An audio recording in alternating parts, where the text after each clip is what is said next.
একজন মানুষ দুইবার গিয়েছে ভোট দেওয়ার জন্য এবং সে ধরা গিয়েছে।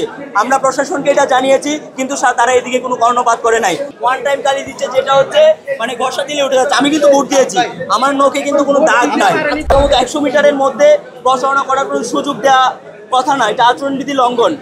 দ্বিতীয়ত হচ্ছে আপনার সোশ্যাল মিডিয়াতে দেখবেন একটা ভিডিও অলরেডি ভাইরাল হয়েছে আমার ডাকসু পেজে, সেইখানে হচ্ছে মানে এই আচরণবিধি লঙ্ঘন করা হয়েছে এবং ছাত্রী সংস্থার কিছু আপুরা মিলে এই জিনিসটা করেছে এবং একজন মানুষ দুইবার গিয়েছে ভোট দেওয়ার জন্য এবং সে ধরা গিয়েছে।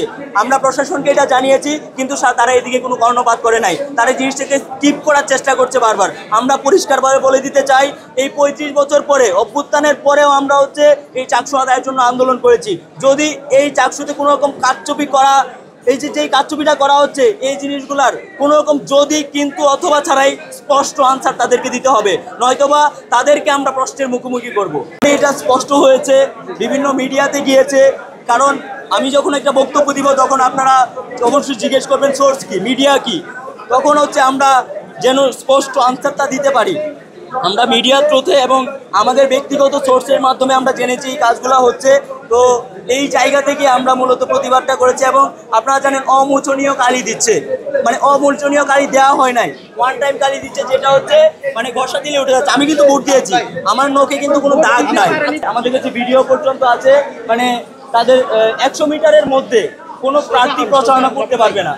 কিন্তু আমরা দেখেছি, আমি নিজেও যখন লাইনে গিয়ে দাঁড়িয়েছি এই আইটি ভবনে, আমাকে হচ্ছে বিভিন্ন এই টোকেন দেওয়া হচ্ছে, কিন্তু এটা হওয়ার কথা না, এটা হচ্ছে আচরণবিধি লঙ্ঘন। এবং আমাকে ছাত্র শিবিরের একটা টোকেন দেওয়া হয়েছে। এইরকম ঘটনা এখানেও ঘটেছে, আমাদের কাছে ভিডিও পর্যন্ত আছে। এবং ছাত্রী সংস্থার হচ্ছে একটা ভিডিও আমাদের কাছে অলরেডি এসেছে, আমার ডাকসু একটা পেজে সেটা আপলোড হয়েছে, আমি আপনাদেরকে মানে লাইভ দেখাতে পারবো। এবং এটা নিয়ে অলরেডি আলোচনা সমালোচনা চলছে।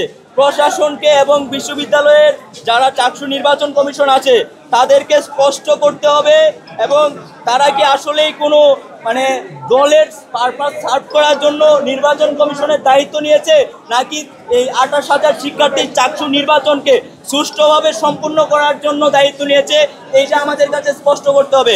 আমরা দেখেছি বিগত সময়েও আমরা হচ্ছে বিভিন্ন জিনিসগুলো নিয়ে আমরা নির্বাচন কমিশনকে কনসার্ন করেছি। আমরা বলেছি যে ভোটার কেন্দ্র বাড়াতে হবে, ভোটের পক্ষ বাড়াইতে হবে, কিন্তু আমরা সেটা পাই নাই।